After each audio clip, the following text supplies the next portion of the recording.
Hello everyone, how are you doing? I hope you all are doing well. My name is Anjali and you are watching me on English by Anjali Yadav. आज हमारा left topic जो था वो है adjective. Adjectives के बहुत सारी चीज़ें हम लोगों ने पार्ट 1 में सीखा था, कुछ लेफ्ट के पोर्शंस थे जो आज हम पार्ट 2 में सीखने वाले हैं। So today we are going to learn, so let's begin. Adjective you know, जैसा कि मैंने उस दिन पार्ट 1 में आपको डेफिनेशंस बताए थे, उसके कॉन्सेप्ट क्लियरिटी दिए थे and what is the type of adjectives, वो सारी चीज़ें हमने पार्ट 1 में कवर किए थे।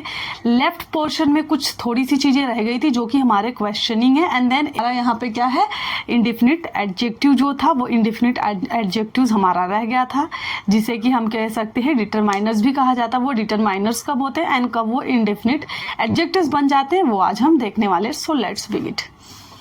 यहाँ पे जैसा मैंने बोला है इंडिफिनिट एडजेक्टिव्स, अभी आपको सुनने में लग रहा होगा कि ये इंडिफिनिट एडजेक्टिव्स क्या हैं। सो यहाँ पे देखिए, किसी व्यक्ति या चीज़ की पूरी क्लास को दिखाने के लिए इस्तेमाल किया जाता है।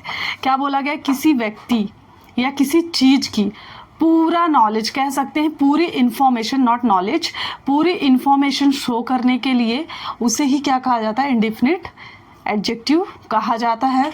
जैसा यहाँ पे आप कह सकते हैं डिटरमाइंस भी है। अभी वो डिटरमाइन कब कहलाते हैं और वो कब इंडिफिनिट एडजेक्टिव्स कहलाते हैं? डिटरमाइन कब कहलाते हैं? जब भी जैसा यहाँ पे आप देख रहे हैं, ऑल है, ईच है, both, several, some, such, any, more, most, this all are what? Determiners कहलाते हैं। ये सारे हमारे डिटरमाइनर्स हैं। डिटरमाइनर्स एंड इंडिफिनिट में डिफरेंसेस क्या है, उनके डिफरेंट देखने वाले हैं हम। डिटरमाइनर कब होते हैं? जब कि वो सारे वर्ड जो हैं वो सच, फ्यू, मोस्ट, ये सारे वर्ड जो हमारे हैं, जब ये सारे वर्ड के साथ में नाउन नहीं होता है तो वो क्या होता है? वो हमारा डिटरमाइनर्स होता है। विदाउट नाउन अगर ये सारे वर्ड आपको दिखे, इट मीन्स कि वह हमारा क्या है? वह हमारा डिटरमाइनर्स है। बट हमारे इंडिफिनिट एडजेक्टिव्स कब कहलाते हैं? जबकि हमारे इन सारे word few, most, this all और वर्ड जो दिया है ना, all, another, any, both, each, either, enough, very, few, many, more, most, several, some, such, any, whole, little, every, इस टाइप के जो वर्ड होते हैं, इन वर्ड के साथ में अगर नाउन अटैच होता है तो इट मीन्स कि उसे हम क्या कहेंगे? उसे हम कहेंगे कि this is what this is our indefinite adjectives. ये सारे हमारे इंडिफिनिट एडजेक्टिव्स हैं। अभी एक चीज़ की और क्लैरिटी मैं आपको देना चाहती हूँ, एकदम सिंपल वर्ड में, अगर नाउन के साथ है तो इट मीन्स कि वह हमारा इंडिफिनिट एडजेक्टिव्स है। विदाउट नाउन है, इट मीन्स वह सारे क्या है? हमारे डिटरमाइनर्स हैं। आई होप आपको क्लैरिटी मिली होगी। सो नेक्स्ट वन देखते हैं, ed एंड ing एडजेक्टिव्स। बोला गया है कि जब भी ed एंड ing एडजेक्टिव्स, जो अभी यहाँ पे क्या है, जो किसी वर्ड के साथ ed या ing लगा के इस्तेमाल किया जाए। जैसा कि यहाँ पे कहा गया है कि कोई वर्ब है, उसमें वर्ब होते हैं नाउन, उनके वर्ड में क्या हो? ed रहे या ing लगाया जाए तो उसे क्या कहते हैं? हम उसे एज अ हम क्या करते हैं? एडजेक्टिव यूज़ करते हैं। एज अ एडजेक्टिव कैसे यूज़ करते हैं? अभी मैं आपको एक एग्जांपल देने वाली हूँ जिससे आपको क्लैरिटी मिल जाएगी। सपोज मैंने कहा यहाँ पे कि what this is a shocking news. मैंने क्या कहा? This is a shocking news. मैंने कहा यह न्यूज़ क्या है? यह न्यूज़ बहुत ही शॉकिंग है। तो ये जो मेरा अगर ing में रिमूव करूं, देन ये मेरा लेफ्ट पोर्शन जो शॉक है, ये मेरा क्या है? एज अ वर्ब है। एज अ वर्ब है, अगर देखा जाए तो एज अ वर्ब मेरा शॉक वर्ड है। बट अगर मैं यहाँ पे उसमें ing कर रही हूँ, शॉकिंग बोल रही हूँ, इट मीन्स कि ये मेरा क्या है? एडजेक्टिव्स है। कुछ ऐसे वर्ब और नाउन हैं जिनमें ing प्लस ed का यूज़ किया जाता है, देन वो हमारे एडजेक्टिव्स हो जाते। अगर मैं बोलूँ this is a news, it means क्या? नॉर्मली मैंने कहा या दिस इज, यहाँ पे शॉकिंग न्यूज़ मैंने बोला है, इट मीन्स कि मैंने क्या बताया? न्यूज़ तो है बट क्या है? शॉकिंग न्यूज़ है। तो यहाँ पे जो ये ing शॉकिंग है, ये मेरा क्या है? This is what? This is our adjective. So इसलिए ये यहाँ पे एडजेक्टिव्स मीन्स कि सेंटेंस में और भी क्या कर सकते हैं हम? बहुत ही ज़्यादा सेंटेंस को एक बहुत ही डीप इंफॉर्मेशन मिल जाती है कि ये चीज़ ऐसी हुई, न्यूज़ तो है बट शॉकिंग न्यूज़ है। सो ये चीज़ थी यहाँ पे। तो यही सेम चीज़ यहाँ पे बोला है, देखिए जैसे मैंने बोला डिसअपॉइंटिंग, ये डिसअपॉइंट वर्ड होता है एक, उसमें मैंने आईएनजी लगा के इसे क्या फ्रेम किया है कि ये मेरा एडजेक्टिव है। आईएनजी प्लस ईडी जहाँ पे भी लग जाता है नाउन प्लस वर्ब में, हमारे कुछ नाउन एंड कुछ वर्ब ऐसे हैं जहाँ पे आईएनजी प्लस ईडी लग जाता है, वो हमारे क्या हो जाते हैं, परफॉर्म करते हैं एज अ एडजेक्टिव करते हैं। जैसे यहाँ पे बोला है terrifying, disappointing, satisfied, shocking, interesting, खाली इंटरेस्ट भी बोला जाता है बट यहाँ पे आईएनजी लगा के इंटरेस्टिंग बोला गया है, जो कि मेरा एज अ एडजेक्टिव परफॉर्म कर रहा है। नेक्स्ट वन क्या है, bored, satisfied, exciting etcetera, this all are what, ये सारे वर्ड मैंने इसलिए लिखा है ताकि आपको एडजेक्टिव्स को फाइंड आउट करने में ईजी हो, समझ में आए कि किस टाइप के वर्ड होते हैं जिन्हें एडजेक्टिव कहा जाता है। एक तो मैंने इन्फॉर्मेशन दिया, ईडी प्लस आईएनजी होता है, वर्ब रहता है, नाउन के साथ अटैच होता है, कुछ ऐसे वर्ड शब्द होते हैं, कुछ ऐसे वर्ड होते हैं वो हमारे एज ए एडजेक्टिव परफॉर्म करते हैं। जैसे मैंने कहा this is a shocking news, it means कि शॉक तो हमारा वर्ब है, एज अ वर्ब काम कर रहा था, बट शॉकिंग आईएनजी मैंने वहाँ पे क्या एज अ एडजेक्टिव वो परफॉर्म कर रहा है। आई होप आपको क्लैरिटी मिली होगी। अभी हम कुछ क्वेश्चन देखते हैं जो एग्जाम पॉइंट ऑफ व्यू से बच्चे जो होंगे, अगर स्टूडेंट ये वीडियोस देख रहे होंगे उन्हें बहुत ही हेल्पफुल होंगे वो क्वेश्चन, क्योंकि ऐसे क्वेश्चन हमें एग्जाम्स में पूछे जाते हैं कि एडजेक्टिव्स को डिफाइन करो, कौन से टाइप का एडजेक्टिव्स है एंड ऑल, सारी चीज़ें रहती है। सो लेट्स, जैसा कि मैंने आप लोगों को कहा कि अभी हम कुछ क्वेश्चंस देखने वाले हैं कि एडजेक्टिव से रिलेटेड क्वेश्चंस है। अगर आपको सारे कॉन्सेप्ट्स, सारे टाइप्स एंड डेफिनेशंस, जो भी चीज़ें मैंने एडजेक्टिव्स में पढ़ाया था पार्ट 1 में, वो सारी चीज़ें समझ में अगर आपको आएगी कि सुपरलेटिव प्लस कंपैरेटिव डिग्री होती क्या है, पॉजिटिव डिग्री होती क्या है, वो सारी चीज़ें अगर आपको समझ में आएगी, डेफिनेटली ये सारे क्वेश्चंस आप सॉल्व कर लेंगे। So let's see the questions. यहाँ पे मैंने क्या कहा है, फर्स्ट क्वेश्चन देखिए, यहाँ पे राइट और रॉन्ग कैसे, क्वेश्चन फ्रेमिंग कैसे होते हैं एडजेक्टिव्स में, कैसे आइडेंटिफाई करना पड़ता है कि ये करेक्ट है या incorrect. The price of the subsidy LPG gas cylinders remain lowest than the market price. जैसा कि मैंने आपको कहा था, अभी आप ये क्या बोलेंगे कि मार्केट प्राइस से, तो ये तो डायरेक्टली कंपेयर मार्केट प्राइस से कर रहा है, इट मीन्स कि ये सुपरलेटिव है।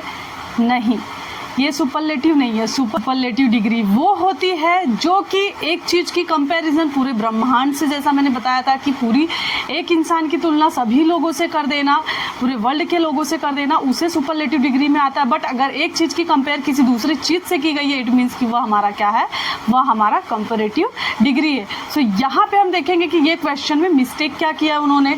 यहाँ पे क्या किया था, जो हमारा प्राइस है उसको कौन से प्राइस से किया है, मार्केट प्राइस। जो हमारा प्राइस है उस प्राइस को मार्केट प्राइस से कंपेयर किया है। इट मीन्स कि एक प्राइस को क्या किया गया है, दूसरे प्राइस से कंपेयर किया गया है। जैसा कि मैंने आपको बताया था कि कंपैरेटिव में क्या होता है, ER plus R plus ER लगता है, सुपरलेटिव में क्या होता है, EST लगता है।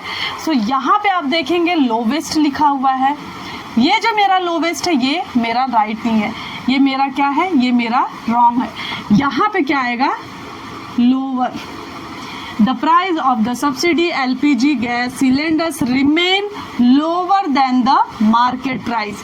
ये मेरा क्या है, this is what, this is my comparative degree, ये मेरा कंपैरेटिव डिग्री है। यहाँ पे देखिए क्वेश्चन में मिस्टेक कैसे, ग्रामर जो बच्चे पढ़ते होंगे स्कूल में उनके ग्रामर में बहुत ही हेल्पफुल होगा ये। और अगर आपने सुपरलेटिव कंपैरेटिव्स क्या होते हैं नहीं पता है तो मैंने इस पे वीडियो बनाया है जो पार्ट 1 है एडजेक्टिव्स की, उस पर आपको इन डिटेलिंग में समझ में आएगा। The roses in your garden smell more sweeter then in hours. क्या बोला गया है कि यहाँ पे मिस्टेक क्या दिख रहा है आपको, स्मेल तो कर रहा है बट यहाँ पे क्या कर रहा है, मोर स्वीटर बोला है मोर स्वीटर। तो क्या आपको लगता है यहाँ पे मोर आएगा। अगर मैंने बोला था वन स्लैब में बोलेंगे, जैसे मैंने बोला स्वीट, अगर स्वीट वर्ड बोल रहे वन स्लैब में आ रहा है, मैंने बोला ब्यूटीफुल तो ब्यूटीफुल 3 स्लैब में मेरा निकल रहा है, वन स्लैब में नहीं। बट मेरा यहाँ पे जो स्वीट है वो मेरा 1 स्लैब में निकल रहा है, तो 1 स्लैब में जो निकलता है वहाँ के लिए मोर नहीं आता है, ये मैंने आपको क्लियर किया था। सो सेंटेंस हमारा क्या रहेगा, do the roses in your garden smell sweeter then in hours. समझ में आया, ये मिस्टेक था, मोर ये क्वेश्चन में रॉन्ग दिया था। नेक्स्ट बोला है the eagle was dash and then bracket में भी ऐसे क्वेश्चन आते हैं, ब्रैकेट में क्या रहता है, देन द ब्लू बर्ड। यहाँ पे क्या किया गया है, ईगल का कंपेयर किससे किया गया, ईगल का कंपेयर ब्लू बर्ड से किया गया। इट मीन्स कि 2 लोगों की कंपैरिजन की जा रही है। सो ये बिग जो मेरा है क्या बनेगा, बिगेस्ट तो बनेगा नहीं, क्या बनेगा, बिगर बनेगा, बिकॉज ऑफ एक ईगल ब्लू दूसरे से एक की तुलना दूसरे से की जा रही है, एक का कंपैरिजन दूसरे से किया जा रहा है, तो ये मेरा कंपैरेटिव डिग्री है, तो कंपैरेटिव डिग्री होने के नाते यहाँ पे ER आएगा। Next one is what, Amit is the dash person in his class. Amit अपने क्लास में क्या, अमित के पूरे क्लास से बताया गया है कि वो क्या है, अपने क्लास में क्या है, सभी लोगों से क्या है, टॉल। टॉल मीन्स होता है बड़ा, तो लंबा, तो यहाँ पे ये जो टॉल है ये क्या है, पूरे क्लास की बात की है, तो टॉलर आएगा नहीं, यहाँ पे क्या आएगा, tallest. Amit is what, Amit is the tallest person in his class. Amit सबसे बड़ा है। यहाँ पे आप देखिए ये डिफरेंस, पूरे क्लास से बात किया। अगर the tigers, next one is what, the tiger is the most unique animal in the world.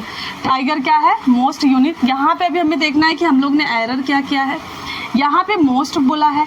आप एक चीज़ को ध्यान में रखो, यूनिक जो वर्ड हमारा है, यूनिक के साथ एडजेक्टिव्स में कभी मोर मोस्ट कुछ भी नहीं आता है। ये जहाँ पे भी आता है अकेले आता है, इसमें कोई भी मोर मोस्ट कुछ भी यूज़ नहीं किया जाता है। जैसा मोस्ट यूनिक ये रॉन्ग है, ये नहीं आएगा, सो यूनिक है, यहाँ पे ये मोस्ट रॉन्ग है। नेक्स्ट दिया है, नेक्स्ट क्वेश्चन हमारा क्या है, she felt badly as she did not get the job. तो यहाँ पे क्वेश्चन में मिस्टेक क्या किया गया है कि यहाँ पे फेल्ट, ये तो मैंने बोला स्टेट ऑफ बीइंग, ये वाला जो हमारा वर्ब है वर्ब क्या है, ये वाला मेरा वर्ब क्या है, this is our state of being verb. यहाँ पे नेक्स्ट क्या है, बैडली। तो अगर यहाँ पे बैडली दिया गया है तो एज ए एडजेक्टिव यहाँ पे बैडली यूज होगा, नहीं ये मेरा एज ए एडवर्ब है, ये रॉन्ग है, तो मुझे बैड वर्ड बोलना पड़ेगा। As a adjective bad word use किया जाएगा, बैडली नहीं किया जाता है। She felt bad as she did not get the job. ऐसे ऐसे ही क्वेश्चन पूछे जाते हैं एडजेक्टिव्स में, जो कि क्या होता है, एडजेक्टिव्स के क्वेश्चन ऐसे ही होते हैं जो काफ़ी स्टूडेंट को इनके बारे में डिटेलिंग में नॉलेज नहीं होता है, तो वो सारे ग्रामर के क्वेश्चन रॉन्ग कर देते हैं। आई होप आपको ये वीडियो से बहुत ही हेल्पफुल मिला होगा, और वह अगर आपको एडजेक्टिव्स में कुछ भी प्रॉब्लम्स आते थे, अब से आपको आइडेंटिफिकेशंस या क्वेश्चन फ्रेमिंग, किस टाइप के क्वेश्चंस, मैं क्वेश्चन इसीलिए रखी थी ताकि अगर जो स्टूडेंट्स मेरी वीडियो देख रहे होंगे, अगर वो स्कूल में पढ़ते होंगे, उनके लिए बहुत ही हेल्पफुल होगा। स्पोकन इंग्लिश में तो हेल्पफुल है ये, बट स्टूडेंट लोग के लिए भी बहुत ज़्यादा हेल्पफुल होता है। सो ये सारे मेरे क्वेश्चन करवाने का एक ही एम था कि आपको इसके बीच में डिफरेंसेस क्या होते, वो सारी चीज़ें आपको समझ में आए। It's all for today. So I concept clear किए हम लोगों ने देखा कि उसके डेफिनेशन, एडजेक्टिव्स के डेफिनेशंस क्या होते हैं, एडजेक्टिव्स के टाइप्स क्या होते हैं, एडजेक्टिव्स के क्वेश्चन हैं, ये सारी चीज़ें हम लोग ने एडजेक्टिव्स में देखा था। आई होप वीडियो आपको पसंद आई होगी और वीडियो आपके लिए बहुत ही यूज़फुल होगी।